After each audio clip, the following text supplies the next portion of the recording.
board previously. Yeah. If he's up against Contraxtz here, who was at Worlds just this last split, see if Anda is able to actually come out on top, because he gave TSM a run for their money. Really did make them pay with his Zac pick. So we banned out Azir and Gangplank on the other side. You see the Malzahar getting taken out. Looks like Keane wants to give himself a decently advantaged matchup. And you were talking about it to me between the break, where Keane actually has just been playing with this team. They actually got somebody else, Pekin Wolf, to play in Challenger, or I guess Academy. Academy, yeah. Right? Pardon me, it's Academy, yes. To play in their Academy roster so that Keane can focus his scrim time on the main team. So he's not doing that split like Acadian was last week, and he's only focusing on this team. And it really, for him, it looks like kind of riding a bike. No training wheels necessary. LCS or not, he comes in, he can play those champions to quite a high level, even under pressure, and finds himself getting those bans targeted at him with Azir at the beginning of the game. Still has a Cassiopeia that he could be using for FlyQuest, but definitely a player we were not expecting to be making such waves here on the FlyQuest squad to start things off. Kalista makes it through the pick and ban phase, not a very usual thing, and gets locked in by Golden Guardians for Deftly. Yep, go over to Deftly, somebody that we're looking to see step up on the Golden Guardians, especially against WildTurtle and Stunt, who have actually not had a great start to the split in terms of their stats. I believe they have the most deaths on their team between the two of them, whereas the rest of the team, has been pulling their weight in some of their matches, but really waiting for Turtle to come back online. And if they'll pick the Ezreal into this, gotta have those skill shots on point. Absolutely. We saw the Alistar hovered for just a moment. Be a decent pick here with the Kalista on. They don't have him to throw in. Yeah, you don't want to give that over as well, because then you just have the cow ball to throw in. Every time. Able to double knock up multiple people. And Matt, I always think of him as, the guy who played Bard a whole bunch, but also big on wanting to engage. And if you can give him a champion alongside him that helps him engage and be able to make a mistake or not have to worry about getting the perfect engage, the Kalista definitely helps him with that. It'll give him more confidence here. And they're going to pair it with the Thresh. Ooh. Just the Taster's Choice composition, as well as giving the ball in there, so they actually get the Orianna shockwaves to come through. I'm surprised we haven't seen too much Orianna this split already. It is a lot of the mid laners' highest played throughout a lot of their history. Yeah, when we actually go back to thinking how these matchups used to go. Remember, Ryze used to be countered by Cassiopeia, then Orianna would counter Cassio, and then Ryze would counter Orianna. So in the sense of, that typical triangle, it would kind of dictate that Kai went for the Orianna for some team type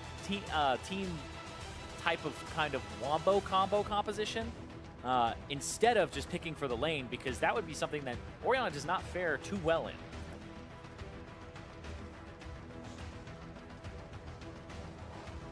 Pretty good damage coming from both sides with a bit of protection to start things off.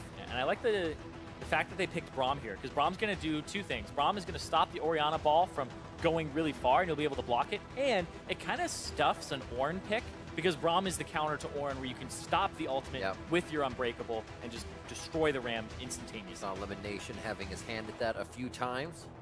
It's definitely an interesting ult to try and block as well, deciding which way you're going to get it or not, figuring out where it's coming from. Here, Keane locks that in for Stunt as we now start to pinch jungle and top lane. As we see the Alawi taken away from Flame and the Vladimir from Lourlo. Yeah, they're taking a lot away from this top lane. Lourlo hasn't really had the greatest start either, having to go up against Huni, I believe, and then not faring too well. Of course, same thing happened for Flame, where he got Flame Horizon at the end of the game by Huni. And so we're seeing a lot of bans, 3 so far, get thrown towards Flame by Golden Guardians. Question is there a fourth one they're going to throw up at that champion pool? Yes, there is a 4th ban towards Flame in the top lane. They're just trying to relieve pressure off of Lourlo and potentially give him a neutral or even matchup. And yeah, I like the Ornn pick. Take it away. And even if Golden Guardians picked it, you would have kind of the counter here. But with the Fiora banned out. What a perfect champion for Flame. Okay, great. I can see that. I was like, stylistically, everything. Not really. I'd rather see him on some intense carries. This is true. Just go hard, even if they lock a Camille in topside or something crazy. Is Fiora and Alawi taken away? Yeah, Fiora and Alawi are actually considered the 2 best counters to Ornn. Alawi started seeing more and more play, because people were like, Ornn is ridiculous, what can I even play into this? And then people started realizing, oh, he's actually pretty good. And then Fiora is the other champion that just tank shreds, doesn't really care about all of your resistances, goes for that percent HP true damage. So with both those banned by Golden Guardians, makes the Ornn pick a little more obvious for FlyQuest. Lourlo playing a very historical champion for himself as he goes back to the Maokai. And we have Contraxtz on the Rengar. Always been kind of a, or had a favoritism for the Graves, the Rengars, the early aggression champions in the jungle, so this should play perfectly to him. I remember Freak just kind of popped in my head as shouting out how many solo kills Contraxtz had in that one game last year. No, there was the Rengar game where he was just obliterating, where it's like X amount of kills for Contraxtz, solo kills over and over again. So he has popped off on this champion before. But Lourlo, in the top lane, gives a lot of gank assistance on this Maokai. I know that this is a champion where Lourlo came in and it was like, this guy is so good at bruisers and carries. They started putting on Maokai. The stream even has, I believe, a Lormao.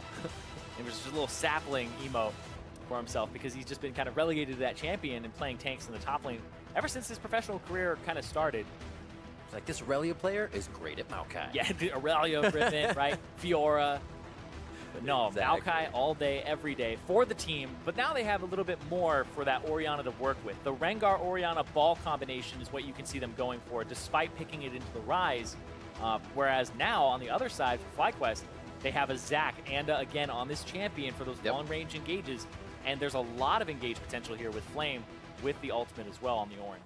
All right, Golden Guardians looking to set themselves up here for possibly a first win. FlyQuest 1-1 with their defeating of TSM along the way to this game right now. We're about to be on to the Rift. Both compositions, pretty good fight squads on either side. We should have an action-packed game. That's the thing. I want to see the teams kind of go against each other and just constantly try to fight because of the fact that they have all this engage on both sides. Ornn, Zac, you have Ryze who can even root and catch. But we're expecting a little bit more blood to be shed in this game. Hopefully. Well, we always hope for the early kills. There's a lot of FlyQuest fans in the audience. I remember when they went up against TSM, the TSM chants were actually drowned out by FlyQuest fan chants. And that was impressive because I don't think I've ever really heard that before, especially in the NALCS studio, where the FlyQuest chants had overtaken them. And beating TSM really has a lot of people watching FlyQuest right now going, all right, how good are they? Was it a fluke? What happened? Kind of the contenders-pretenders conversation, but not for the top of the table, but for more of, hey, how good is this team? Still getting a gauge on them. I mean, even from, analyst test to in-game, we look at Anda as the player to watch this week because of the moves he's making in that rookie position. And because, the questions are of a positive kind of light is where could they go from here? Keane actually subbed in the mid lane, still doing well there. Things that actually could cause trouble to teams in the early part of a season. Yeah, and Anda, he was somebody that role swapped from top lane. Used to be in Challenger, named as Chirong. He's Balls' cousin from Cloud9 back in the days, and then FlyQuest. Now on FlyQuest himself, but remember, he was actually in the Korean solo queue at the top of the ladder as a sub for Immortals alongside Stunt, where they had just climbed top 10 area, and that really put them on the radar for a lot of people. Even just checking out like Anda's solo queue routes where he like triple ganks top lane, like kind of figuring out how this guy climbs so high so quickly. Who is this guy? But he definitely does kind of find the weak point and just push, gets the dagger in, and then twists it. Absolutely. You just saw as well on Riot Games 2, the NALCS Lounge with Pooney and Sneaky and Freak memeing it out as they discuss the game and kind of get questions from social media. Awesome to check out. We're going to go ahead and watch it right now. No, I'm just kidding. No, I always go back and watch it. Like, I watched it is great to go back and watch. The insight is awesome. It was a lot of fun, Freak, not always my favorite, but, let it all outside me. No.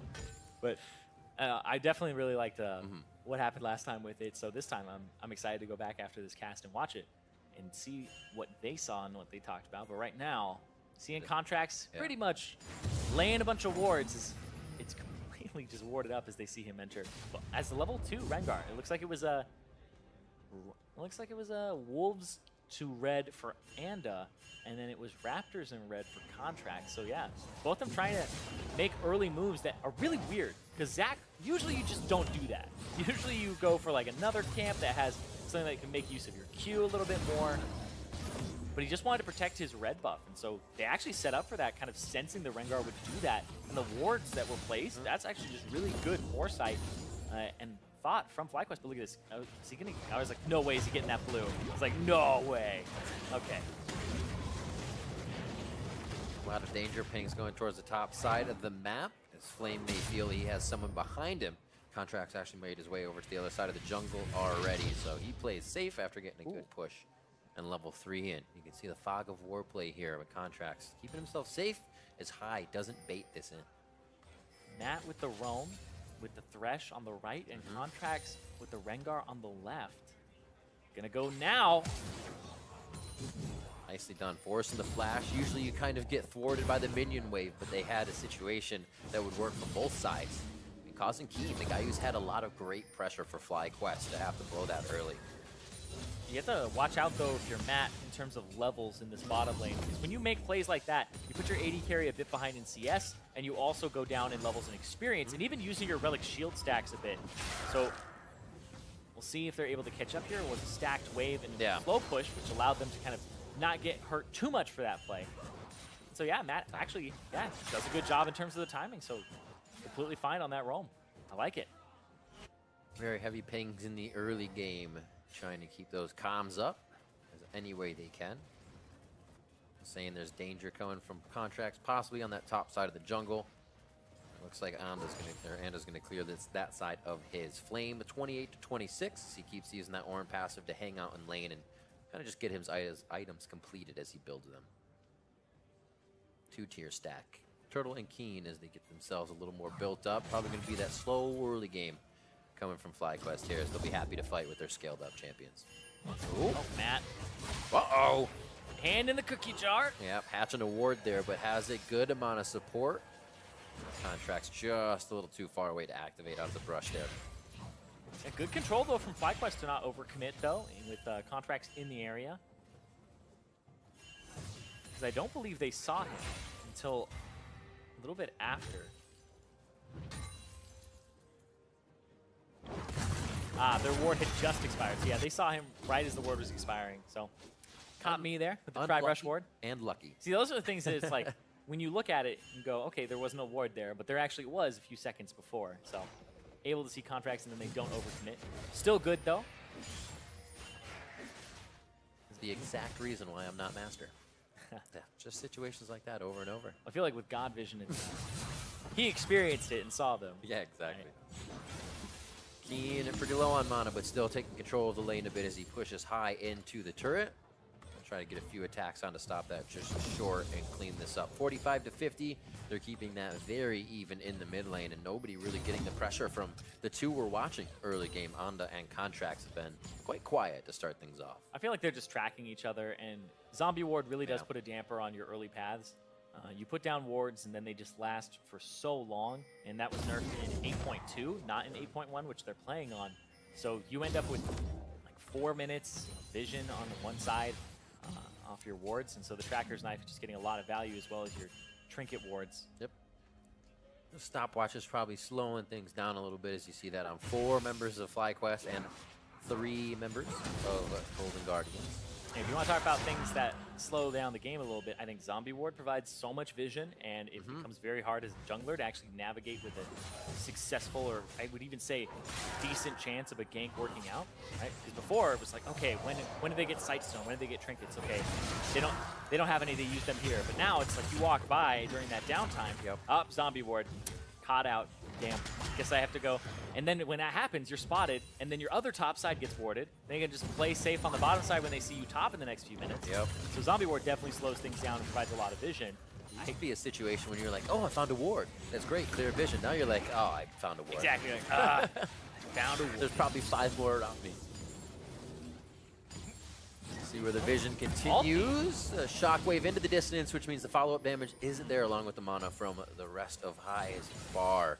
But that is going to be a push towards mid lane. Talking about vision, they're going to have to place it a little differently for the Zac. And High gets himself just out of that hit by Anda. So Anda did what I actually think more people should do. Do tell. So when you're playing Zac and you use your Q, your stretching strike, a lot of people will aim it at the champion and then hit a minion, right? Wait, pull them together. Yeah, but actually what you should do is you should hit the minion with your Q because it's not going to move or juke you, and then you auto-attack the champion. So he went to go Q the minion, and Keane cleared the minion wave. So it was gone. He had nothing to actually stretch to. So I actually like that a lot, though. See if he can get it over again. The quick thinking, unfortunately thwarted by Keane in the mid lane. 0-0 still as we start things off. Like we said, tiers stacking as well as Catalyst now on Phoenix Flame to keep them sustained up in lane as they continue to level. High will head over and pick up his blue buff. Nicely transferred by Contraxtz. 6 is now, however, for that mid lane. Shockwave was used, but up shortly for High, and we may see Keane get a little more attention. Yep, and then the stopwatches. I don't think stopwatches actually, like, people really consciously think too much about it. I think that they'll go, okay, this is the time we make a play, and then the stopwatches come out, and everybody just trades them, as opposed to it really slowing down the game. I think there's a lot that actually goes into that. And in 8.2, there were some changes to things like Relic Shield and Fleet footwork still around, but mostly the healing in this game is from the fact that there's all of those Relic Shields in the bottom lane. But we will see some of those stopwatches soon. I'm trying to count how many there are. 4 on each side? No, it's 7 total. I didn't see Turtle's Dematerializer earlier as well. It's interesting because I've seen Minion Dematerializer. Both mid laners had it this game, and then WildTurtle had it too. Right. But the Minion Dematerializer on a lot of champions, I think Ryze is one of them that actually very much so benefits from it later on from having the wave clear with the E and the Q. Allows you to get those melees a little bit easier. Doesn't have too much trouble clearing caster minions anyway. And I think Zoe's the other one that really benefits from it. Because if you see a minion that has a wave. Well, also if you see a minion that has the Zoe W on it, just take the balloon. You can just run up, and instead of having to like kill it, you just put the Dematerializer on it as you're approaching, and then you can go ahead and pick it up. But wait, first ultimate here from the Rengar, very important. Let's see where it lands. Contraxtz looking to get crazy. High gets himself into a good position. The ball sits, but it's not in range for the Shockwave. Stunt going low. Unbreakable's there. Stopwatch saves the Shockwave, but Turtle's in a bad spot. Stunt's going to go down with one more auto attack. Rended to the ground by Deftly as he starts turning Fly into pin cushions. Here, however, comes Flame, knocks up Deftly, and it's going to be High and Deftly with 500 HP amongst himself. Turtle now goes forward. Low. Turtle's been in a great spot, kept protected by the team. And he puts the shell on as he goes deep. A Mystic Shot connecting with Deftly in a very elongated fight there. 2 for 1, I would say. 2 for none, actually. Yeah. Aside of FlyQuest. WildTurtle giving him the classic. Did go down. Giving him the flash forward there to pick up some kills. Love seeing that out of him, but very aggressive. And yeah, that fight, I mean, that had the Midas touch, man. That one right there. So many hourglasses, or I guess stopwatches used. Absolutely. It said they were going to be used soon. Not really all of them in the same fight. But Lourlo, of course, didn't have the TP, so that was an advantage for Flame coming into the fight. Yeah. And that gave FlyQuest a little bit of that upper edge. But this is going to be great for that dragon. Solo gold for Lourlo. He gets to hang out topside, and the team bot side tries to start something up. There's so much to consider here, because Contraxtz and Matt are coming in from the right. High found a way to get away from the Ryze and the Zac and get down. That forces the flash out of Keane with the ultimate, and High plays this so well. But then the fact that WildTurtle gets over the wall, gets to run back around, and then this Ornn ulti slows 3, I believe, forces Matt to get away with a flash, and then the chase afterwards. Flame with a really good engage there to kind of follow it up, but not quite able to get High, who shields himself. Almost enough with the Bellows Breath. Didn't give him the damage. That's a lot of flashes we went around. You look at the summoner spells, and quite a few people do not have an escape from what would be an Onda initiation. And that could be big if they try to rinse and repeat on the side of FlyQuest. 2-1, gold lead still in favor of Golden Guardians. If where to be called a lead, the gold is very close right now. Looks like a little bit of dragon control as FlyQuest already has Infernal. They're going to set up the wards here to keep bot lane safe and pushed up a little bit more. You just mentioned something that I actually can't get out of my head is Bellows Breath from, hold on though. Looks like they're gonna go forward, Stunt very aggressive. Deftly gets hit, 1-2, dodges out on the True Shot Barrage, and they do not connect with the crowd control. All right, but yeah, the Bellows Breath. as, because it is actually called that. It's called Bellows Breath, which just doesn't sit right with me for like an ability name, because it's an action, right? It's like if you called it Throws Spear or Throws Hook, he bellows breath. It should be like Flame Bellow or something, right? I hear you. That actually annoys me. It's like tosses sapling, bellows breath. All right, I'm going to call it Hot Air just for you. Thank you. All right, we're good. The flame breath, Unstoppable Hot Air. Even Being hotfixed, not patched. If it was or just changed, a name, I should right? say. If it was like a name, unless Bellow was like somebody's, that was like a proper noun, right? The god Bellow in his breath. Honda looks like he could get himself into a poor situation here. He gets out. Ooh. He'll be all right, though. 13.5 minutes in. Almost got that passive used in his own initiation. Oh, the Forge God ruined up, so he's going to get that brittle attack on. Flame tries to put the additional damage down, but Lourlo says, you are staying right here. I'll protect my mid lane carry. And the tree comes up big, delivering a quick present to himself. Does he have any more as they start to go into the turret? Here comes Deftly, Fate's Call, and Flame looks like he's going to be cooked up here. Contraxtz comes up with that kill as Golden Guardians start to move around the map. The Golden Guardians now get the push on the mid lane here. Will they be able to answer this turret? Just a few minions. Push it in. There it is. They already have that top one down, and they have Demolition. Little boom boom on the Demolish. A sapling there to keep a few more members of FlyQuest at bay. And we'll get a second turret of the map. Both the Golden Guardians taken down now. They have easy place to put their focus after this engage. And then the ultimate from Flame to try and get them in on the high, but they can't actually completely finish him off. In super slow motion there, we saw the interrupt on the Realm Warp. So Keane gets picked up, even though they were kind of relying on him to get them all out. And Flame gonna throw out his just to buy more time. Yeah, interesting fact. I was just told that a bellows with an S at the end is actually one of those things that blacksmiths use, you know, the accordion looking thing? Yeah. Interesting.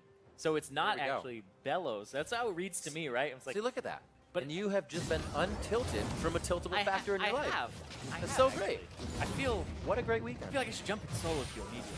I think you Good might to go. tilt again. Oh, a lockdown on Stunt. The Unbreakable says this fight does not continue for now. Summoner spells in that bot lane are up as well as they just give each other a little what for a second. Those tiers still stacking up for both Keane and Turtle before they change those out into an upgraded item. Remember, no more stopwatches on the board, so whatever initiations come in, only the abilities are what will save you. Blues in mid as they just farm it out, 144 to 162. Nice job by Keane. He has successfully kept himself up in a lot of his games. He has 0 picks, a little bit easier. Doing a great job here on the Ryze against the Orianna. Yeah, up in CS, doing a great job for himself. Highest CS in the game.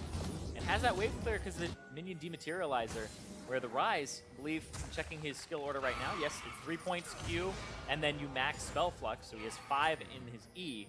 And this allows him to pretty much clear those minion waves pretty easily. We'll see right here. Almost on those melees. Not quite, but still. That's really good for Ryze anyway, though. I think something's gonna happen up here. Ah, the bellows breath. It just annoyed me. What if, like, so what if he actually took out one of those things and just kind of blew it in your face? Like, that would feel better. Like, no, stop it! Ah! Be like an annoyed dog. But it's like not even like an apostrophe, right? Like where it's like the breath of a bellow. But that's what it's supposed to be. It's Bellow's breath, which apparently has an S at the end of it all the time. So. Sorry, I'm taking you to Champs Design Monday morning. We're going to talk about No. They're right. I'm wrong. 2K gold lead here for Golden Guardians. See if they can push this. The team looking to find out who's going to be that main communicator. Who's going to be that main carry with the voice of High behind them. Yep. TP flank from Lourlo. Loco saying as well. Whoa! It's going to be big. Realm Warp out to safety. Is it though? Golden Guardians able to follow this fight. High just behind.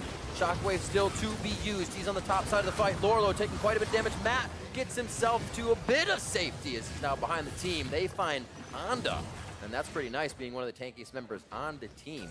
Golden Guardians swoop in for the kill. Man, that fight went downtown. I couldn't even follow half of that one because Lourlo's TPing in on the side. Yeah. They all Realm Warp to basically where he's coming in, and Matt just flies in. He Supermans himself in there. Gotta be ready. Things are going in a split second here for Golden Guardians. It looks like it's been enough to throw FlyQuest for a loop in these last few plays. Remember, Shockwave held by High in the last fight. Could be a Contraxtz or Lourlo delivery. And if they get a TP out, still feels pretty good to have Keane expend that. Exactly. Prevents the dive, though, so it seemed like it was necessary. The Dragon went over to FlyQuest. We'll see this one more time. Keane saying it's time to get out. Right to where Lourlo is. Here we go. Onda gets left, and then Matt, woo, right in. He's actually just regrouping. The blast cone stays alive this whole fight, by the way. I have no idea how that little cone has not been hit by anybody. But they're all just focusing on each other. And then High was able to get kind of picked up by Onda there, taken to the top side of that fight, and then Onda just dies, and they all collapse on him. But interesting that that fight went that way, because I expected that to go FlyQuest's way with the positioning after Matt took the hook, but everybody was able to follow up and file in very quickly. Coming up on 20 minutes into the game, our last game of the day. If you do wish to watch more League of Legends over the weekend, there's more games, but also the EU LCS rebroadcast just after the NA LCS. Or, you know, you can just watch NA tomorrow. True. True. I'm going to. I'll watch both. Will you, Riv? Probably. Okay. It's easy to have on and own. Great background. Great to pay attention. Good background. All right. Well, if you've already watched the games. Oh. But yeah. Right now, we're seeing both these junglers kind of have interesting performances. Both of them have 100% kill participation in this early part of the game. Yep. Like I was saying, I was looking at Contraxtz and Anda and saying, who's going to get the better of this matchup? And Contraxtz has this pretty much signature champion for him on this Rengar. He's been making it work. Not a lot of people have been playing this champion, but we asked him who's going to be the carry of Golden Guardians early on in this split. It looks like, you know, Contraxtz is stepping up a bit here. He knows and feels comfortable in this sort of position, putting himself out on a limb in the early part of the game. Oh boy, on the limping Rengar in the back of the pit. A very long limb. He's going to go ahead and shoot out. Bye-bye. Keeps himself safe. Obviously, FlyQuest knows the ultimate of Contraxtz is down, so they feel a bit safer to do some roaming. Gotta watch Deftly here on the bot lane. Him and Turtle going back and forth, but not able to get that damage to stick on each other. WildTurtle going forward onto Deftly. I'm getting a little sticky now. Able to walk up above that one. Stunt comes to help him, and it may get the pressure from Onda here to be able to take down the turret if they stay for long enough. Denying the wave quickly just in front of the turret. FlyQuest says, we kind of need to make some moves. No turrets down on the map yet. An influx of gold for Golden Guardians in those first turrets have really put them in the driver's seat. Yeah, being up 2-0 in those turrets really does mean a lot for them, despite the team fights going the way of Golden Guardians. Remember, you think about High in FlyQuest last split, where even Sneaky said it, where playing against High, you don't know how these skirmishes are going to go. He just seems to have a really good read on when minion waves are going to crash and how to take those fights. And for FlyQuest later on in the split, it was more of a double-edged sword. They would go for those fights. They wouldn't really work half the time. But right now, Golden Guardians, with High kind of calling those shots, it's been working for them so far in this early game. And the fact that they've been able to have those turrets to boot and get some damage on this third one here has helped them out a ton, because this composition does have a lot of early game power. The Rengar, the Kalista spikes it pretty early on, and doesn't have that hyper scaling where you can really shred into a tank. The objective control can help launch you to a faster late game than your opponent. But I really do consider Golden Guardians composition to have a little bit worse scaling, but then also they have really good objective control and zone control. So fights could be laid out in a way where they could take it.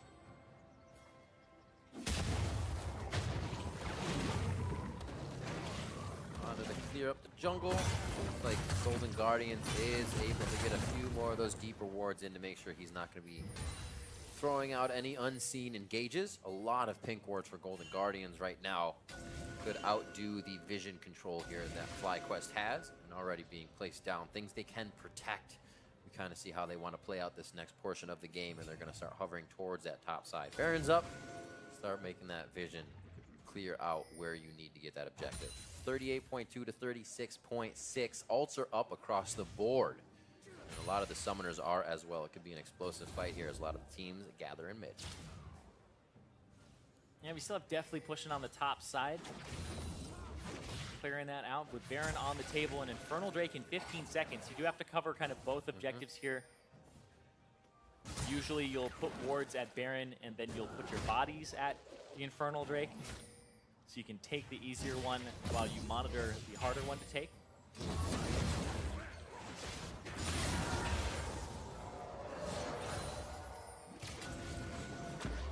Ooh! Where's the abduction? Nobody gets taken by Onda. They get out nice and safe. A quick box. Does not allow anybody through. Contraxtz wants in though. Quick shield command protect from high. Call the Forge God back in. Only hits Lourlo and Contraxtz as high wants to move the ball forward. A possible shockwave coming through as it has been used, and they start to reel in the team of FlyQuest. Onda getting kited out here. Definitely getting all of the spears that he wants, and they're going to focus on the passive of Onda. He picks up the kill there as Keane warps himself out. A very chaotic fight, but just around the walls and the corridors of the jungle, favoring Golden Guardians. Man, I gotta say, these are just going back and forth in terms of this, but Golden Guardians getting the better, and I really like the way Matt played that. Didn't have to use his flash at all, gets thrown in, and really just causes chaos. And then when Anda's about to go back in, he gets hooked out of the air. And now they're just focused right on that Baron. Like I said, the early game spike for this Golden Guardians team is better. These team fights expect to go in their favor because of that. And now they have that Baron to help push them to an earlier late game. And look at this from Matt. Gonna hook him out of the air. Gets Onda, pulls him into the team. He's the next victim. Contraxtz living as well, pushing him that much farther to get themselves inside the fight where everybody else was able to protect Contraxtz. Yeah, and this ain't your scared Rengar. This guy has Duskblade, Guardian Angel. He's not going for that tank build at all. He's full damage here. He's become very difficult to navigate in the mid-late game team fights, but you got a snowball. Keane, though. Realm Warp just a quarter from being up, and that's going to be enough for Golden Guardians to put Keane back down. His flash was used in that situation as well, so if they want to keep engaging, it looks like they're going to have that possibility. Yeah, being a quarter up, definitely not up, and it's more than enough for them to actually catch out Keane, who was backing, but then Matt went for the flash. I said he didn't use his flash in the previous engagement. He flashed backwards, played, and then they were able to pick up Keane, and that leads them to taking these turrets. Slowly pushing in. Lourlo keeping the split push on that mid lane now. A lot of wards are behind Golden Guardians. There's a possible for the escape attempt and the initiation coming from Flame, but right now he's in the eyes of Golden Guardians and cannot make a move without them seeing it. Bellow's Breath trying to proc that brittle for the extra damage. Can't get in for range, and he's really the one in the front line now, throwing out volcanic ruptures to turn Golden Guardians away. Kind of seems like they're just scoffing at it, waiting for the minion wave, and they're going to add the pressure once again. Ooh. Lourlo finding some pressure. Doesn't look like they're able to activate on the crowd control of Onda. Now it's back and forth. They're buying time between these waves to see if they can find a way in to get themselves out of this pressure. Yeah, but with that Baron buff and the low wave clear, like if you look at the composition of FlyQuest, you can't really wave clear. It's not a wave clear AD carry. And then Ryze, even with the minion dematerializer, will struggle to prep the minion wave because he has to do E twice, which has a decent cooldown on it, and has to have it spread to the caster minions. And even then reaching the cannons becomes difficult for him. So very low on that wave clear, whereas Golden Guardians, they get to keep going for these sieges. Very, very close. This is more of a scouting ultimate. With the turret going down, they could actually go for an engage. Somebody overstays.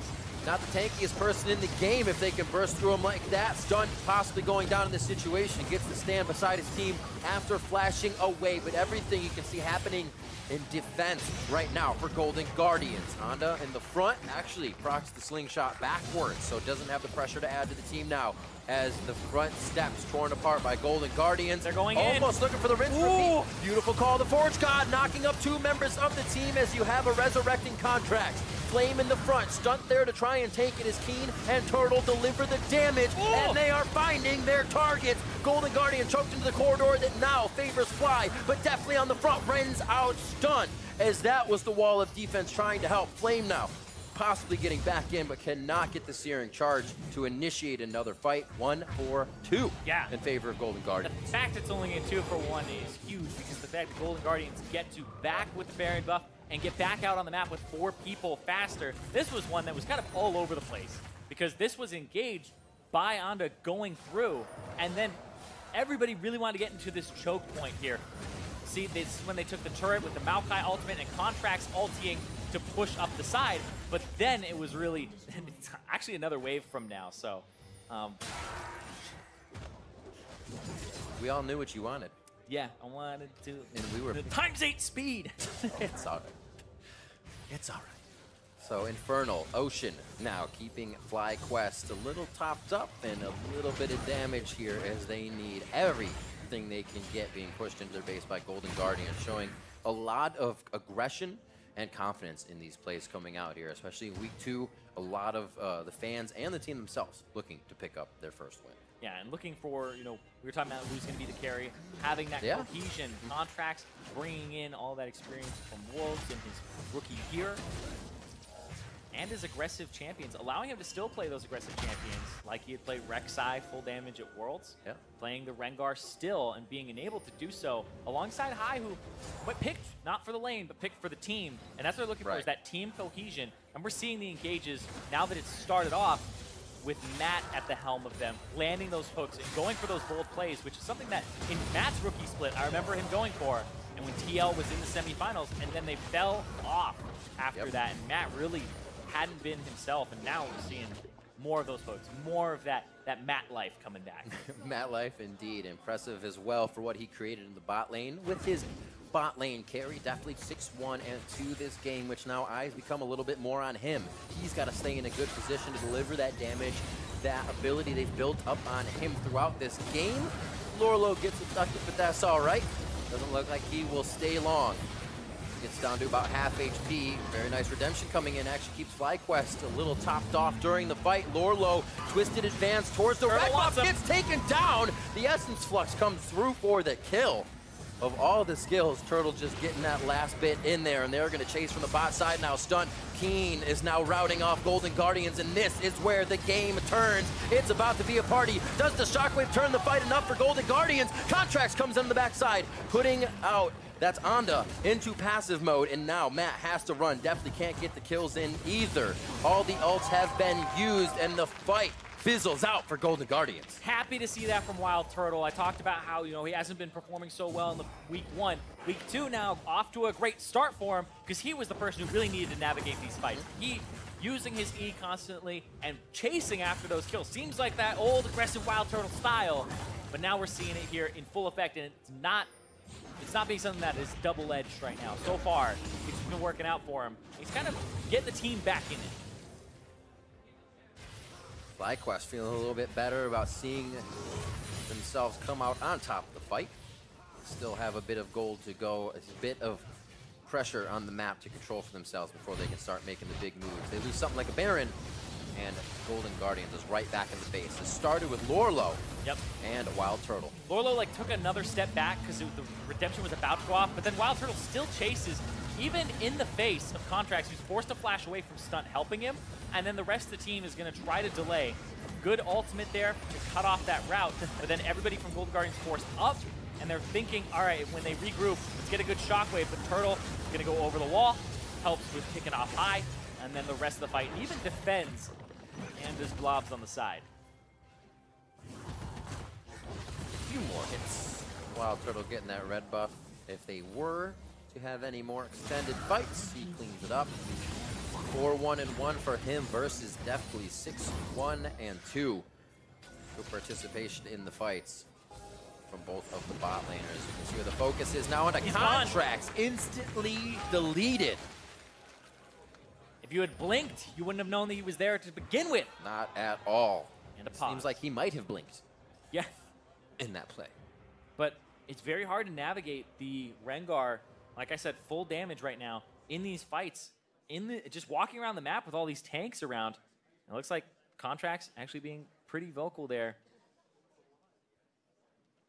Yeah, I was watching it over again, and it looked like he just went back and forth 5 times or so on the wall, and then eventually tried to get away, and nothing really worked. Quick Q didn't give him the distance he wanted as it kind of curbed the wall, and we will see what they have to say. Definitely a position where FlyQuest is on the attack, and they have been. They feel very confident after being pushed back into their base and actually holding it quite well in the beginning with the amount of, or I should say with the lack of wave clear they have and the amount of pressure that a Baroned up Golden Guardians was adding. And we'll see what ends up, what the bug ends up being. We're having it reviewed on stage by our crew. And yeah, it would be huge because FlyQuest would be able to push in on the Baron with no chance of a smite steal and get themselves back in the game. Because right now they're 4,000 gold down. And Contraxtz just got caught out. We'll see what his bug was. Seeing that jungle matchup, something we had kind of featured in the early part of this match. Onda playing very well on that jungle Zac position. Kind of not focused for the team, but still able to do a lot through picks and bans. It's not like, oh, we need Zac for him first. He can actually play something if he gets choked out. So being able to see that prowess come from the rookie player and they have that confidence in him is quite nice. And we're seeing a replay now. Contraxtz looks like he just got obliterated, but right before that he walked back and forth across that wall like 3 times. So I don't know exactly what the bug could have been. Investigating the cooldown of his Guardian Angel. Ooh, okay. Interesting. Maybe seeing the cooldown come up. But it doesn't seem like it is actually up once he's engaged on after we kind of see the play over and over here as Irene's checking it back. Once again, Baron was going to be the call for FlyQuest after this position, so Contraxtz making a very fast call to say, hey, I believe something else should have happened. FlyQuest also, as I said, coming back pretty aggressive from their base, so any mistake the Golden Guardians could have made here, it's definitely a big one. Definitely gets the team back in the game. Yeah, so you're right. His Guardian Angel had ticked back up to display that it was off of cooldown. So it's a 300-second cooldown, and it displayed that it was off of cooldown. He didn't have the visual around him, though, but the item in his inventory was no longer grayed out, which should indicate that it's up. But you do have to kind of consider he built it out of stopwatch, and I believe that, right, yes, he did. I believe that stopwatch, the perfect timing mastery, is supposed to reduce the cooldown of Guardian Angel, Zhonya's, and Gargoyle Stoneplate by 15%, but it does not. I know that is an actual bug that we have with Guardian Angel where that is not giving it that 15% extra cooldown. It may have given it to the icon visually, but he still had about a 30 or 40-second window where it was not actually there just yet. It would definitely change the consideration you have about staying a little longer. Well, yes, so you can die a second time, but interesting. Absolutely. Teams obviously be given the ability to chat here. That is tough. Throughout the support, or throughout the pause, I should say. That is actually an incredibly tough one because I don't know if the team would have been able to do. I don't think he doesn't have flash, so he wouldn't be able to flash over the wall after his Guardian Angel came back up. But maybe he gets a lantern or something. So it's very hard to kind of navigate that because it's one that how much did this influence his decision making? Oh, in consideration, do you make that play knowing you have another 15 seconds? Yeah. If that's the time, right? Speculate. Then he wouldn't have been there, right? If that's what he was really keeping in his head and was conscious about. But still, interesting. Absolutely. But you do want to make sure that your Guardian Angel isn't bugged and just like never going to come up, right? I'd say that's a safe bet. Absolutely do that. We'll have an ETA in just a moment for you as they survey what is actually happening with Contraxtz computer here. His Rengar play against the Zac so far been quite strong throughout the game. Kind of just adding pressure where it could be Deftly really becoming the carry of this one. And Lourlo had pretty great top lane game for the team. But it's just been FlyQuest now starting to come back, adding the pressure as we are at that point in the game. 31-52 in. Had won the previous fight. Like I said, they scale. Remember, I said this game for Golden Guardians, they have the Rengar, they have the Kalista. These guys spike a little bit earlier than things like the Ryze, the Ornn, and the later game team fights. So it's definitely a bit of a timer for that full damage AD Rengar. And if this is what ends up, getting caught and then the Baron goes over, time's up at that point. And so that really does affect it. And so I think this is an incredibly hard one to figure out what would happen here. So the officials, of course, are going to be debating about this one and figuring out what the call is because, in all honesty, if it's something where, if the bug is now known or whatever it ends up being, if it isn't going to come up, there's a lot to consider here. So I do expect this one to be not a quick one and done, hey, here's a present of a mouse kind of fix. Well, no presents on this one, possibly. However, as we wait for the pause to be settled, let's go ahead and send it over to the analyst desk. Thank you very much, gentlemen. Yes, not a hardware issue this time around. So while the refs investigate the pause and the supposed bug here, we're going to have a moment to talk about this series and the way that it's shaking out so far. Obviously, the both of you had looked towards FlyQuest to win it all, whereas the coin had picked Golden Guardians, really holding on for that 1 and 4. No, dude. By the end of the day. I like how this was looking before the bugs started showing up again. They were turning it around. But in actuality, when we look at these two compositions, one of the first things that jumps out at me is that Kalista pick. It's not something that we've seen played too often because it's usually on that ban table, but definitely one of the more early game oriented AD carries of the kind of meta pool that's available at the moment. Absolutely, and you usually see it banned as well. I think this draft is a little peculiar from Golden Guardians, actually. Looking at the team composition, this would be a very meta composition like 6 months ago, a year ago, right? Maokai top, Ori got the shield ball, great bottom lane. So you think it should be this really strong, cohesive mid-game team fighting comp, which it was. They had that 7,000 or 8,000 gold lead, but it's starting to fall apart a little bit here. It's absolutely, like, so a bunch of these champions have been nerfed over time, so most of them are not as dominant as they were, but it still has a lot of synergy with it. You know, Kalista Thresh is an extremely strong combination, and a lot of these are comfort picks for players. Like Matt's best champion is Thresh.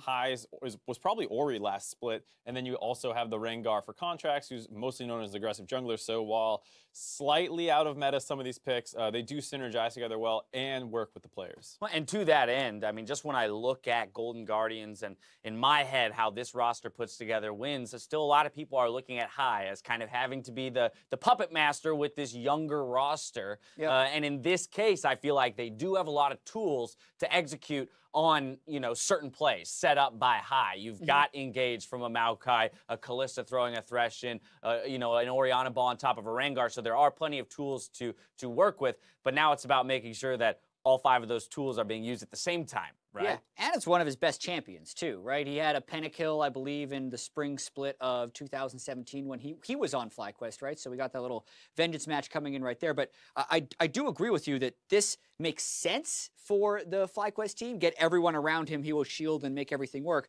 But it just doesn't make as much sense in the context of the current meta. That's a very good point. And on the same side, like Flame, to switch it over a little bit to the FlyQuest side, with Ornn has not been particularly impressive for me. A lot of the time he's using these E's directly at people instead of walls, so it does feel like a bit of a funny mismatch where like Keane didn't get Azir, he's now on Ryze, and Flame didn't get Bruiser or Carry, he's on a straight tank, which is less impactful than we're expecting out of Flame generally. So it feels like, you know, Golden Guardians get this great draft for their players, and on the same side, FlyQuest is learning how to play their champions. more meta champions. They just are like, oh, I should put that at a wall for a knock-up instead. When there's 3 people next to the wall, I just try and hit them with it. They're learning, and to be fair, they're learning quickly because, as you mentioned, Jet, that gold lead that Golden Guardians has built is beginning to slip away. But while we're in this pause here and we have the time, I do want to talk about a couple things. Pentakills, they earn fantasy points. Our newest segment, though, however, highlights the players who couldn't care less about the kill column and just think to themselves, I'm helping, presented by State Farm. In the last game of this day, around 17 minutes, Matt lands a hook that neutralizes the effect of a 3-man Ryze. Let's take a look. TP flank from Lourlo. Loco saying as well, Whoa! It's going to be big. Realm Warp out to safety, is it though? Golden Guardians able to follow this fight. High just behind. Shockwave still to be used. He's on the top side of the fight. Lourlo taking quite a bit of damage. Matt gets himself to a bit of safety as he's now behind the team. They find Honda. Down the right, down the right. 1K. Hey, I'm trying to sub. Come here. I'm going in. To the plane. They have flashes, guys. They have flashes. Man, put me in. Ult me. I got you. Zack step. Look at right side. We're fine. Orange behind us. I can shield you. Careful, come left. Go bottom tower. I'm going by. I mean, just a funny interaction, as well as a nice little glimpse into the, you know, the comms that, you know, Golden Guardians has within the, you know, the immediacy of a team fight. So a little bit of a butt clencher. You could hear Matt kind of going like, I'm going in. Like, I didn't think this was going to happen, but I'm gone. So that was cool to see that they actually still managed to get the kill out of it. They do recollect themselves, and they're like, all right, come this way. Let's go bot lane. We still have a plan after what was a bit of a scramble. Yeah, that was the first time that I knew that was possible. Like, I thought when you realm warp, since you're like disappearing from the map and reappearing somewhere else, that the hook wouldn't stay attached. Disengage. Yeah, so the fact that Matt was like very quickly like, I'm going in, right? That he wasn't surprised by it at all is pretty impressive to me. Yeah, I'd have to look at that again, but I think since Thresh is already in motion, do you think he's just like, oh, I'm going in, like he was surprised by it? Yeah, it pulls him to the new location or something? I don't know. It's very strange interaction. Like a U-turn. Yeah, kind of like, whoa. Hard right. Oh, I'm going over here now. You guys want to come help me? Yeah. They pick up 1 kill in that fight. You know, didn't necessarily net them huge advantages as they trade away the Drake for it. But now here's where I want to get to kind of the state of the game as it currently is. We do see FlyQuest beginning to mount the beginnings of, you know, of a comeback. Given the compositions laid out and kind of that early game, mid-game focus from Golden Guardians, are they losing time? Are they running out of time here in terms of winning this game? I would, It's really hard to say. I think you can say it. You're going to say it. Yeah, I think they're running out of time. I mean, Ornn has been better than Maokai, generally speaking, as a tank. Rengar is not going to do better than Zac in team fighting. Ryze is, generally speaking, a little stronger in the meta than Ori, though I think that's more team comp specific. And then Kalista, while very powerful in the meta, is a more early game focused champion. So I do feel like that window is starting to close out a little bit on Golden Guardians here. Because if I had to say, like, the Ori would probably be better than Ryze in team fights. Right. And the Ryze hasn't been able to split push at all because they've lost map control. Then the Maokai can force fights very well. I think that is a bit of a toss-up. But when then you start talking about Kalista v Ezreal and Zac versus Rengar is when it becomes a little bit more clear, because I don't know who Rengar is actually assassinating. He can't get onto Ezreal. Yeah, who's your target? And Ryze is actually pretty bruisery, so you can't get burst by Rengar. So, yeah, if it's even gold 40 minutes in, I think I probably favor FlyQuest a little bit. Right, so yeah, you get to that point where the Ryze got the Seraph's Embrace and the Zonies plus the ultimate. You're not going to eat through that as a Rengar. Again, with the opportunity and the time, let's go ahead and take a look at a replay from this game. 23 minutes into the game, Golden Guardians, they get a 2-0. And the Baron here kind of starts towards the bottom side and migrates its way up towards the middle of the map. And it's a fight that FlyQuest picks to go in on. You see Ondigo flying in. Definitely a bit of a come-down game after what was a very impressive victory versus TSM. Here they get pulled into the choke point.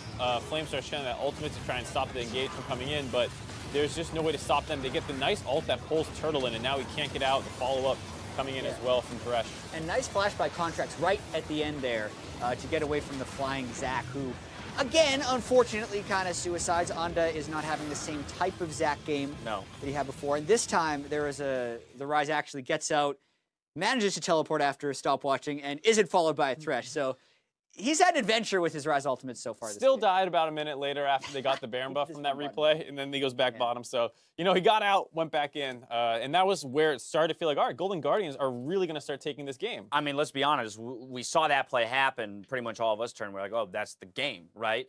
With the Baron being picked up and what they should be able to do with that Baron, the expectation was that Golden Guardians would close. They did build a large gold lead, and then we started to see the picks come through. You know, a kill here, a skirmish here, and now FlyQuest having, you know, chasing that river, and then ultimately here the pick onto the Rengar, still waiting to hear, you know, how that will be dealt with in terms of the bug. That's a bug investigation with whether or not Guardian Angel was up, right? Or whether or not Contraxtz had reason to believe that it was up. That's what they're investigating, whether or not it's going to be chrono broken or not. All right, I'm receiving word. It looks like we are going to gameplay. So as we do, we're going to toss it back over to the casters. Guys, please take it away.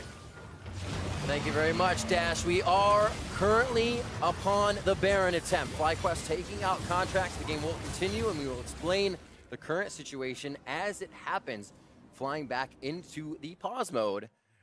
If you want to cover Contraxtz, and we will actually have the discussion on what happens. Lourlo going back out of the pause actually had a blood splat himself, but Zyrene, if you want to talk to Contraxtz in his situation of the pause. Yeah, so I explained the bug previously, but what ends up happening is all teams are informed every patch by the head referee of who or what bugs there are that are known that will not be remade for, and that one of them is the listed stopwatch into GA bug, where it's 45 seconds off of the actual timer, and then you have the visual indicator on yourself, but the icon will show that it is up, right? So that's what happened there. Is this is a bug that the teams are informed about, and you are not getting a remake for it. So Contraxtz would have GA at about 32 minutes and 5 seconds. Right, and we will get Lourlo back into the game. Still the attempt for Baron will continue here, as it looks like they are still able to stave this off. Golden Guardians has that shockwave. They have the ultimates. They have Matt to disengage as well if they need to get themselves close and then out.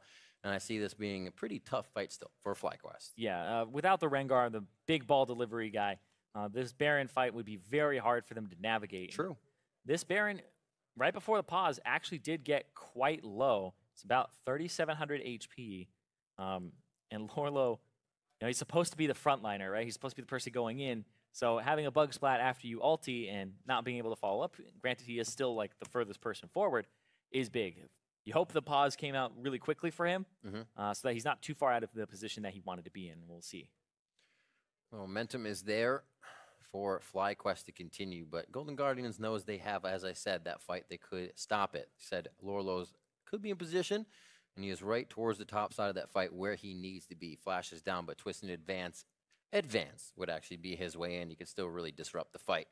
And on the backside of Baron would be able to keep himself pretty far from any kind of disruption, and they may just have the smite on that Baron. Interesting play out here. Yeah, the fact that Contraxtz is not up means they Golden Guardians securing with a smite would be very low probability. But of course, Shockwave plus Dissonance would potentially be enough at this point, because Anda is sitting at level 14 with an 800 damage smite. And High is at the point where he already has Death Cap and 2 items, so Shockwave plus Dissonance would do a decent amount of damage here.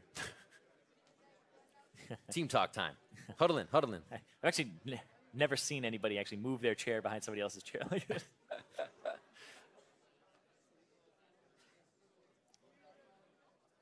Taking that back seat.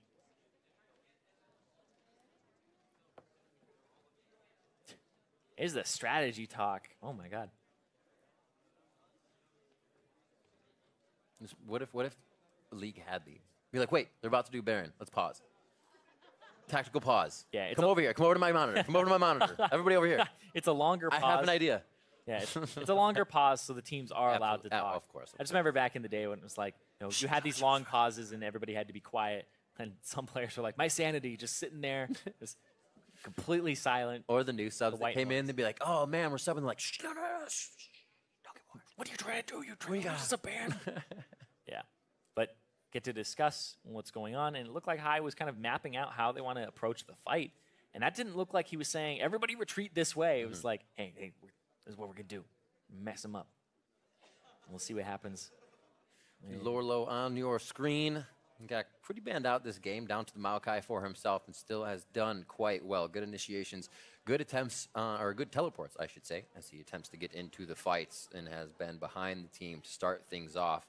Kind of know him, as we said, as the old Relia, the Riven player, trying to do big things. But he's really taken to the tank meta when he started and can still bring that along. Yeah, but so far, Lourlo been doing well, and like the analyst just said, though, the impact of the Ornn is a little bit higher. Yeah. Maokai's still great, but true. Impact of the Ornn is a little bit higher, and Golden Guardians, they had that timer on them, and the time, like I said, if this Baron goes over, is probably up, because FlyQuest will be in the game, and they'll be ready to go with that Baron buff. And so we're seeing if the bug splat affected the call or affected the gameplay of Lourlo, or how quickly, that pause came out. Because that does actually matter in terms of positioning, right? There is a bit of a butterfly effect where even if somebody like DC's for 1 second, their character will start walking backwards, right? Puts you in a very weird spot. Definitely has not been, in my opinion, an easy day of calls for these types of situations. I just wish they never happened, right?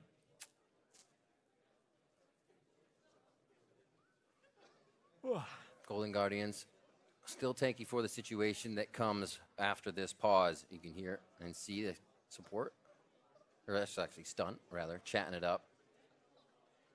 Man, that Snickers on their shoulder just... Why wait?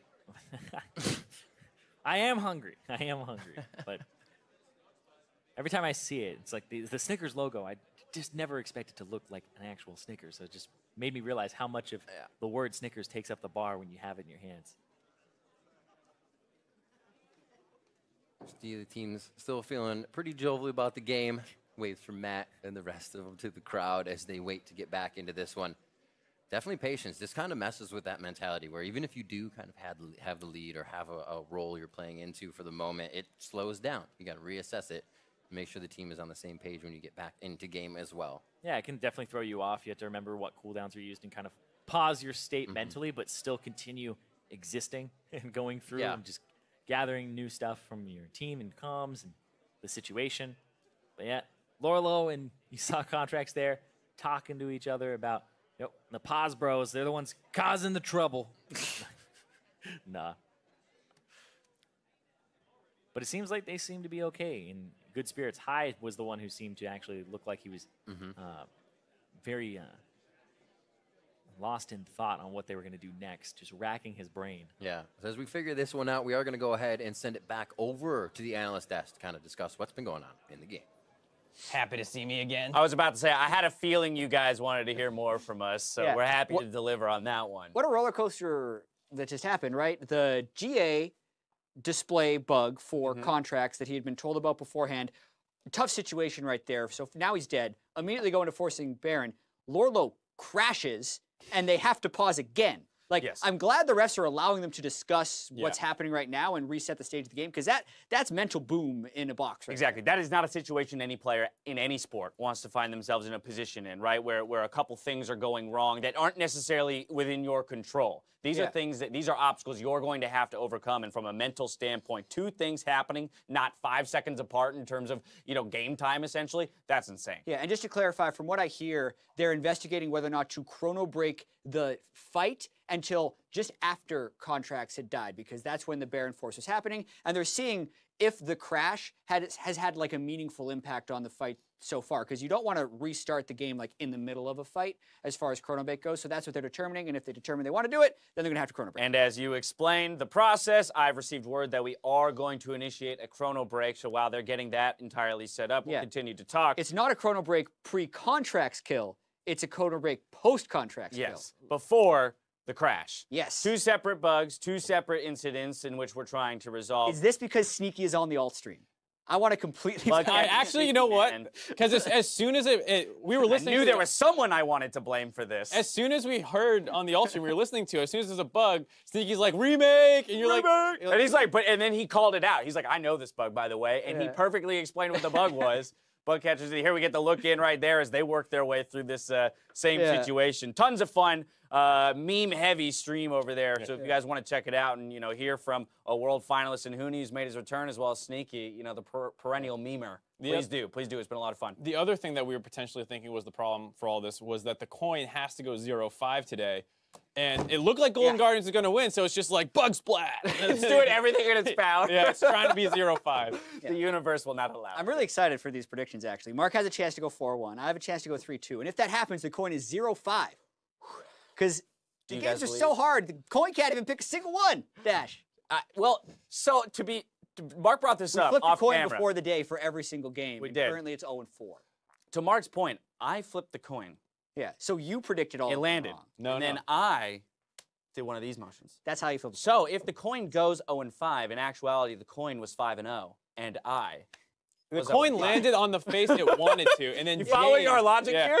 I can follow the coin's there like, is I want some logic, but that's like, I picked a 50-50, and because I picked one side, I mean, and then all the other ones lost. Yeah, that's a good point. It's all right, fine. Hogwash. All right, leave it to Jet to ruin our party pooper. All right, but again, we're working our way through that chrono break, trying to get you back in the game as quickly as possible. Until that time comes, kind of want to open up the discussion beyond the scope of this game. We've already kind of worked our way up until the point of the pause, and I want to look at the league again at the end of day one. We've talked about the surprising 3-0 teams and the rest of the league, but when it comes to volatility, when it comes to patch changes, I want to kind of identify what we expect or want to see out of teams in these coming weeks in terms of cementing themselves as top performers against obstacles. I think the biggest change will have to be like figuring out what goes on in the bot lane, because with the Relic Shield changes coming in, that's where you expect to see the biggest fluctuation. There's a lot of Keystone runes coming in, that they are coming in as one of the biggest changes in the next patch as well. So adapting to that. And I think bot lane is one where we see a lot of volatility. Generally, we're like Doublelift's losing to Cody, Sun, and Afro. That is also beating the CLG bot lane. They were losing a little bit to the Optic bot lane before that in their first game. So there seems like the bot lanes in particular are very closely matched. Yeah. What about the mid lane meta? Jad, I know you've been playing a lot of mid lane yourself recently, but I think a lot of people would point to that as being one of the more stale roles at the moment, where we're kind of really only seeing about 4 champions played to a high priority, and then you got a couple, fringe picks coming in every once in a while. Yeah, your ability to play Azir is huge, right? The Malzahar priority is going to go away, which I think is actually going to lower the priority of whether or not you can play Azir, because he just moves up to basically permaban status. Okay. And then I think after that, you get to open it up a little bit on 8.3, which, if we're talking competitive, is actually like halfway through the split. Right, yeah, we got a ways to go before we get there. Yeah, so because of all those things, the current mid lane landscape is going to stay mostly the same. But to kind of get to your earlier question of what I'd want to see from these teams going forward, it's a level of consistency and reliability in their play. We start NALCS on January 20th, right? 41 players we had 9 returning players on the same roster. Yeah. Right? Some teams practiced before the break. Some teams started practicing after the break. That's like 2 weeks of practice. We're in the 8th year of competitive league, and most of these guys have been playing together for 2 weeks. So there is a lot of growth to be had throughout the split. 100 Thieves showed a bunch today. Week 1 versus week 2, 100 Thieves, totally different animal. So I need to see that consistency and growth from each of the teams. I think that's very impressive to point out, considering that Team Liquid was the team that was boot camping in Korea a long time ago, and they've been practicing for probably at this point close to a month now. So a team like 100 Thieves upsetting them, continuing to improve, there's a lot of room for growth for a lot of these teams, whereas for Team Liquid, what some people's concern was with this team was that they would start pretty hot, and then like how much do they improve given the built-in synergy from the Immortals days and the earlier boot camp. Even looking at the team like Golden Guardians, right? They looked miserable last week, and they had a 7,000 gold lead this week, and they're with different champion picks than everyone else is having. So how long are they going to be doing that and sticking with that strategy versus spending the time to learn the champions that everyone else is playing if they think they can compete at that level? There's just so many things that are still needing to be developed for these teams, especially when you consider last year they're playing 5 to 6 games with 2 matches of best of 3s. Now they're playing 2 games and they're done. And when we're talking about Golden Guardians specifically, we had the interview with Loco from earlier, and he pinpointed the same thing, saying it's wonderful to have a guy like Hai on your team, someone who is practiced, is a veteran, and can kind of help coach, direct the team. But at the end of the day, this is a 5-man game, more so now than ever before, right? As we're seeing, eSports evolve and grow, when we're seeing more investment, and when we're seeing, more stake put into the coaching and the structures behind, the structure of the orgs behind the players, the importance of actually meshing and gelling as 5, and that is their goal. That is their focus. So that's been outlined. Now it's about, do they achieve that goal? And we have to track that over the coming weeks. Well, I think for sure if they win this game, you got to kind of tip your cap to Hai, probably in-game meeting, like, hey, stay focused. I think if there's someone who's going to do that, you would expect it to be Hai between these 2 teams. Hopefully about a minute away from getting back into game. No promises, but that's what I'm being told. And that's the team that's been saying they're the most long-term of everyone else. Long-term is not game 3 victory. Like, long-term is they're winning some games by the end of the split. So if they do win and continue to pick up victories, they'd be way ahead of schedule based on their messaging. We got that shot of Matt, scooting his chair over during the pause there. What do you say if you're Hai, you're in Hai's position, people are turning to you as the guy in the face of double pause, double punch to the face for our squad here and trying to, lock this game up. What do you say to your teammates? How do you get them back in that mindset that they can win this? Well, I think it's interesting because they're actually in the middle of a game, not between games. Right. So a lot of the time, it's like, hey guys, keep your head up, like just we'll fit, like, you're giving like the general pep talk that you hear in sports movies and stuff all the time. Right. Whereas here you can specifically be like, no, look, they're getting low from the Baron. Like when we go back and play this again, like they're actually getting melted low. Let's focus a little more on poke. Maybe we don't need to go in aggressively. Or they're burning this thing down super fast. We got to go faster. And you can actually try to break the game down in this situation. I think it's purely tactical in this moment. You're not getting the motivational speech. And that's why I think Matt came over, because they're pointing at the mini-map, planning what they're doing here. I think you can only do that for so long, and then they're going to do it, and they'll be like, okay, now everyone think about that and make sure you're getting it done. And I think that's where you get to that point where it's like, we don't need this crazy inspirational speech, but you are going to need that person that can kind of keep the mood light. I think you refresh. I think you refresh every 2 minutes, right? Like you can joke afterwards, but then, okay, by the way, this. Okay, by the way, this. Okay, by the way, this. Over and over again. And in terms of people who can keep you, lighthearted, I think Hai is also another great guy for that. We remember, I know you remember when we were on stage in the playoffs in spring last year, and Hai was heckling us for our predictions, and I think he has that kind of like unbelievable ability to stay positive and like inspire confidence through action and word. All right, well, with that, we're going to throw it right back over to Riv and Zyrene to get us back into this Game 5. Thank you very much, gentlemen. We are heading back into the game Chrono Break enabled, and Lourlo now on the front of the fight, just like before. Stunt taking quite a bit of damage. Call the Shockwave in and out. Triple brittle on the Shockwave, triple on the backside. High, very low, with the redemption coming in. Slightly tops off Golden Guardians as they are looking at very low FlyQuest members. And Contraxtz will have 15 seconds to get himself back to the team. All right, I'm ready to go. The crowd actually fed me. They were like, you actually hungry? Boom. Handed me some chocolate. I was down. But yeah, right there, Lourlo got the Chrono Break back because of that and was able to kind of have a do-over on the ultimate. Ran up to point blank, ulted in their face, and then high with the Shockwave completely dissuades that Baron. So the Contraxtz death ultimately ends up not actually affecting them too much. It's just a single death. The Baron doesn't go over, and they get the Ocean Break for themselves. So Golden Guardians being able to reset appropriately and not have the game, like I said, if that Baron goes over, it's probably time's up for the composition, but not have the clock really move against them just yet. Still eyes on our AD carries or bot laners as we make it 33 minutes into the game. Deftly and WildTurtle having fantastic score lines and able to deliver the damage from the back. Kind of our junglers were the ones to watch coming into this game, and both have made their own little impact on both sides. Almost full participation from Onto there on the assists, and the same thing from Contraxtz with a kill of his own. Now they push towards mid lane for Golden Guardians. This Flame looks to rotate back over here and possibly cause some trouble. However, he's on a few wards. Yep, Flame, though, has that teleport, so he's ready to TP in if there's a fight. And once again, remember, FlyQuest, even though we had been talking for the last few minutes about how, you know, this is their way to get back in the game, and they look like they were in almost a checkmate situation, FlyQuest are behind, right? They have no turrets down to Golden Guardians 6. They've been, and they have lost that bottom inhibitor, right? So we have to kind of reset mentally ourselves and say Golden Guardians are actually in the lead by a decent amount here in terms of map pressure, and here comes a fight.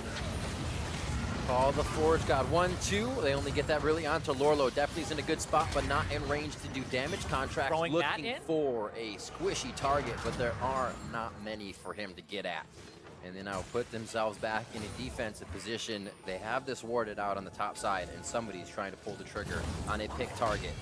Could be Stunt, squishy enough to take down, but he can get himself to safety. Keane's backing so he can go and answer that minion wave. He'll swap to teleport as well from Ghost. So quick swap and able to pick up the minion wave there. Consider a few super minions heading in down towards that bottom side. I wonder, Irene, have you actually ever had a game where you've gone from 0 turrets to Nexus if you were the team who was behind? Or have you already taken a top or a bottom to get that split push going? I don't know if you've had it. Shockwave going through. Turtle wondering where he went. His Stunt's going to be going down all the same. One for Contraxtz, one for Matt as they head for Baron. Yep, with the map pressure and the control, Golden Guardians immediately say, all right, it's time to plant some traps. And boom, WildTurtle gets snatched up and won pretty quickly. Doesn't look like Onda's going to be able to do any flyby smitings on this one. Golden Guardians hold off that pressure that took down Contraxtz, reapply, and then they get themselves Baron. Yeah, it's that reset for themselves. The fact that they were able to stop the Baron and then come back to this mid lane and have control, because that bottom wave, right? I was saying we have to kind of take stock again of where the game was. Because FlyQuest, although for however long that pause was, X amount of minutes, they were in an advantageous spot for that entire pause based on the way things were looking. But now, Golden Guardians, we get to go, they are actually in an advantageous spot in terms of the entire game because of what happened with that Baron not going over to FlyQuest. So, Golden Guardians, got to be feeling good and really a sigh of relief for themselves, because that was a position that if you're in, you're going, you might be thinking of the worst case scenario the entire time. Yep. Not being shook by any amount of that delay, and now they're able to get themselves with this Baron that causes FlyQuest composition so much trouble in clearing the minions. Right back to the lanes, right back with Lourlo mid lane, and they did the same thing with the rest of the team in bot lane. That's only going to be hit up onto Contraxtz and get himself to safety with that Guardian Angel still up. He could have even stayed a little longer if he wanted to, and now it's the waiting game. Let Lourlo get pushed up a little bit more and start to poke down FlyQuest. Well, not really poke down, they can, but start to look for the pick on FlyQuest. Yeah, remember I talked about it earlier as well, the wave clear from the Golden Guardians composition is much better than FlyQuest, where FlyQuest really do have to just rely on the Ryze. And his takes a bit of setup. So up against this Baron buff, Golden Guardians will push in. scary cat activated. Lourlo on the side, doing the same thing they did for the bottom. Just taking the hug of Ornn. Danger's grasp. Oh, That's gonna be a full baby. team hit. Brittle on the back line. There goes Onda. Can he deliver them to the right spot? Or back under the turret. This is going to be the shockwave coming through. No, High hasn't been able to let it rip just yet. As Keane gets himself back out of that Zhonya's to deliver the damage. Now they start to get it going. FlyQuest pulls the trigger. Onda again back to the front line. To the siege minion. They say, you got a kill. And Deftly goes down. That's 11 to 10. And FlyQuest start pulling the trigger. Yeah, Keane even used the Realm Warp to keep chasing, but their base, they had to pay attention to it. Still Save it. hitting away. He'll save it. Super minion. He's going to be able to not take it down. They got Flame back. Yeah, I don't think they're actually doing damage to the turret because the inhibitor had respawned. So there were 3 inhibs up. Had They to couldn't turn it. actually target the turret itself. Little things playing in the favor of FlyQuest, but also things that they are putting on their own plate. A nice activation there as Golden Guardians took a bit too long. Yeah, this right And here, Flame this just Ornn lets it ultimate. rip. Oh, that slow into the knock up there onto 2, and then that gets high, and the Zac attack from Onda hits them together. 4. All of them get sent back. Instantly, High is off the table before he can even shockwave there, and he had already blown his flash. And now that's the cleanup right afterwards with Onda going in again. Another stretching strike hitting Deftly. And we were talking about his Zac a bit, you know, not having that same kind of performance that he had against TSM last week. But right there, that's why he picked Zac. The team fight presence that he has in those late games to really displace those backliners. Comparing that to what the Rengar is going to be doing, which is ulting, running around, and trying to get damage on a squishy. Usually you have to consider who you're pulling back, who you might bring back to your carries, but everybody grabbable here, it seems, on the side of Golden Guardians. And Elder These squishy members, but they do a lot of damage. Contraxtz doesn't have flash to get over. He's going to have to leap around. Trying to charge up his strikes, get them empowered as well. Lourlo on the front line, Glacial Fisher back. Call the Forge God, a 4 hit. If they can actually proc that Brittle, that would be quite a bit of damage, but they're going to stay in position. 2,900 onto the Elder Drake. Contraxtz jumps in from the top side, actually not going to be in the Smite Fight War as he was too far away. And FlyQuest just slipped that out from under Golden Guardian's nose and will have a little bit of pressure on the map. I actually think it's a lot of pressure here because they have 2 Infernals and an Ocean, so it's a Very true. triple Elemental Drake. Plus 2 of those are Infernal, which will give them a lot of damage onto this Ezreal as well as this Ryze. 40 minutes, first turret, better than never. They don't even have the minions to do it right now, so it's actually going to take a little longer than they'd like, but they might be able to just push this into a second turret. Might be scary to stay long. Flame is just on the back, though. And from 0 to 2, just like that in terms of turrets. And now that top lane one actually has minion wave on it that's being pushed forward. And it's very low, so it might be 0 to 3 real quick. Quite an influx of gold to globally be in the hands of FlyQuest. Not that they have a chance to go back and spend it all willy-nilly. There's a lot of pressure from Golden Guardians right now. Yeah, and FlyQuest so far have been playing quite well. There have been opportunities for them to get into this game and kind of push away that early pressure from Golden Guardians. Now they've found a lot of those opportunities and taken them in these later game team fights. But getting that Elder Dragon, getting the gold back to even here is huge for them. And now they reverse the pressure of this entire game as their composition will show a lot of those strong points versus Golden Guardians for the next few minutes. Ooh. Demolish smashing down these turrets. They use all of that quick pacing, as you said, to drop turrets 4 in their favor now globally, escalating their gold. And Golden Guardians are going to have a much harder fight next time FlyQuest exit the base. Baron up in 1 minute. Elder Drake has a bit to go still as FlyQuest were just able to grab that and still have it. Yep, and right now, Keane hitting himself with 6 items, getting that full build going through. And I just looked at the CS for him. He's almost 100 up over high. And remember, keep in mind, Keane is not supposed to be on this FlyQuest roster. It's supposed to be Fly. And Keane came in as the sub from the Academy team and hasn't had 2 weeks of practice, just a single week, maybe a little week and a half with the team. And even positioning somebody for his position on the Academy team so he can focus on this play. And I like that. I like that they're saying we don't want to have this person pull double duty, get him a sub for his previous role, and just move him up. That's what I like to see, because now he gets to focus with just his team instead of playing with 9 or 8 different people. He only has to play with 4 people and focus on that synergy, which is so important. And right now, he's just been doing so well. And last week, right, he was up against Bjergsen, and they got the win versus TSM. And I have to say, if you are playing 3 games with a substitute mid laner and you go 2-1, that is more than you can hope for in an emergency situation. Absolutely, it can easily be a focus from the other team. A quick non-disabled Bellows Breath from Flame. He gets hooked in, they're waiting for that to come back up. Lourlo says, I'll go in for the twisted advance. He's drawn a little deeper. Nice call the Forge God, but I think Golden Guardians to have a fight here. Stunt getting to the front line. Lourlo very low as Turtle starts to deliver mystic shots. Anda not finding the biggest target, but to take down Lourlo would be huge. He does get one back. High is forced to flash out. Shockwave is there, and he only gets one, but it's enough to drop down Stunt. It looks like they'll kind of reconsider the fight now. A lot of healthy bars on the side of FlyQuest, but they feel like the pressure is going to be what they want. They're okay with taking down a Stunt, rather. Definitely a lot of health. Lourlo dove right in. He didn't die. He was able to stay alive and used the stopwatch finally. That's the 43-minute stopwatch that you throw down as the Maokai, who already has... I mean, Lourlo already has Gargoyle Stoneplate.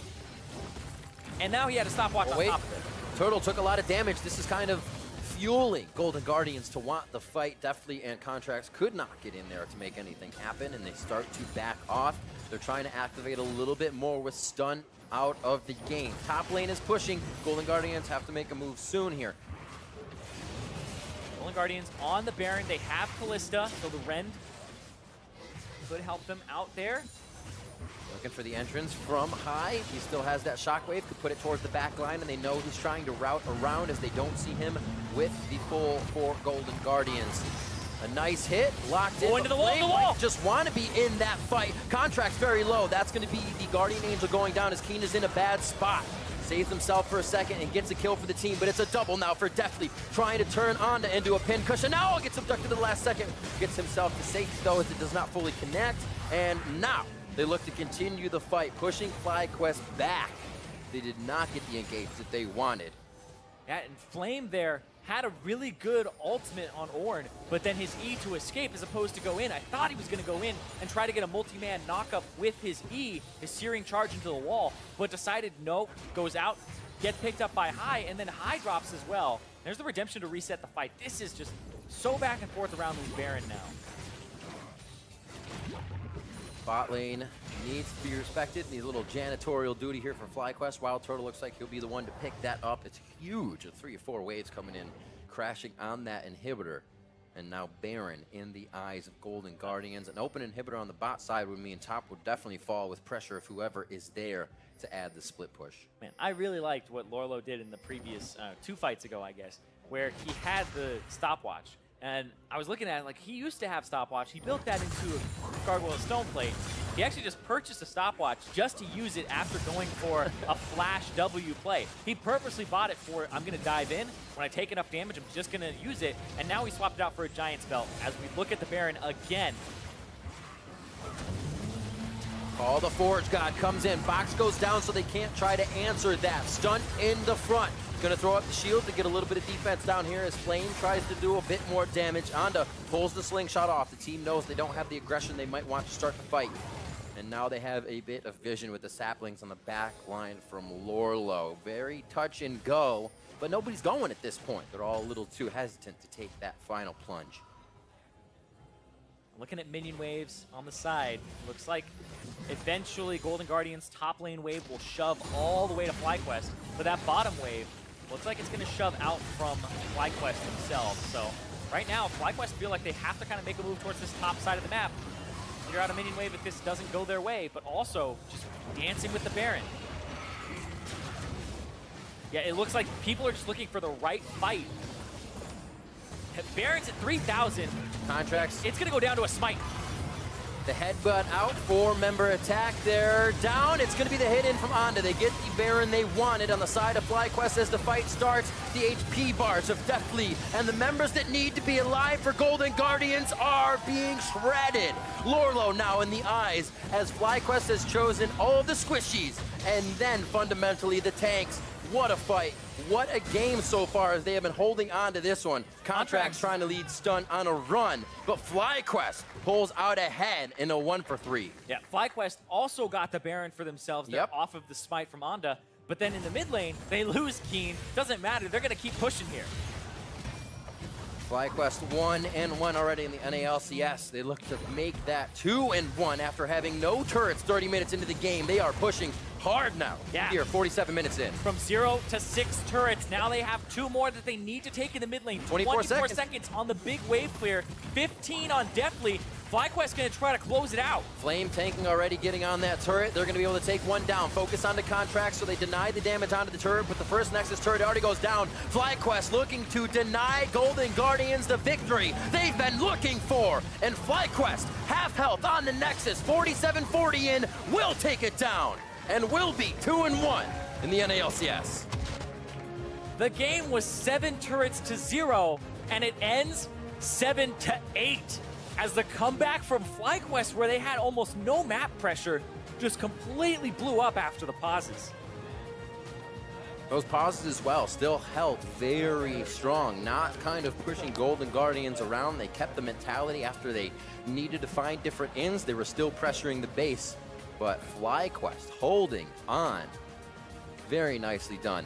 And remember, Golden Guardians were in the upper position before the pause, and then FlyQuest had a Baron position, and then after the pause, when Lourlo had the ultimate again, was able to do that fight kind of over. It looked like something where FlyQuest, they weren't able to actually get too much out of it. So it was back to the drawing board. Definitely an exhausting game, I would say. Definitely an exhausting game. I would say for the players, it's incredibly exhausting to be in that position Absolutely.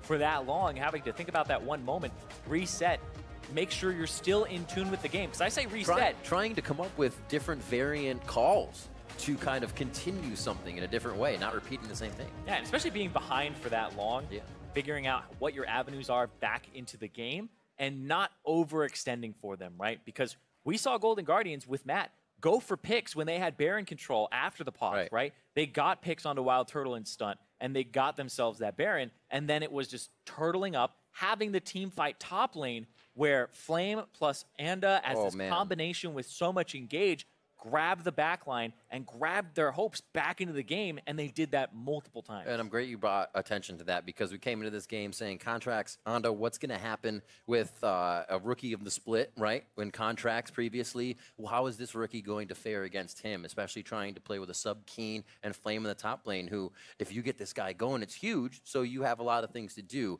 An ult from him in the late game completely turning around with that top lane player in Flame, and we saw Anda able to follow up with those kind of critical thinking decisions the team needed. And what I really liked about the way that he played it too was he was not the primary engage. No, he was secondary engage. Yeah. Flame would use the ultimate, and they would Some go great for ultimates out there. Exactly, and you go kind of fish to slow people down. And then after Golden Guardians were focused in one area, this Zac comes flying in. So Matt would have to hold his hook and his flay and not be in a position to even lantern somebody off the front line. He would have to be where the Zac is going to go. It's hard to navigate those fights as a Zac, and he showed patience and really kind of knew when he had to go and when he shouldn't go. Because if you're starting those fights off, you're just going to get flayed pretty much every single time. You made a good point there for Matt as well. It kind of makes it super hard, I guess, for anything he's on in support, because you have a guy flying over the wall, you have the Call the Forge God coming in, and you almost kind of have to just say, I think I need to put my box here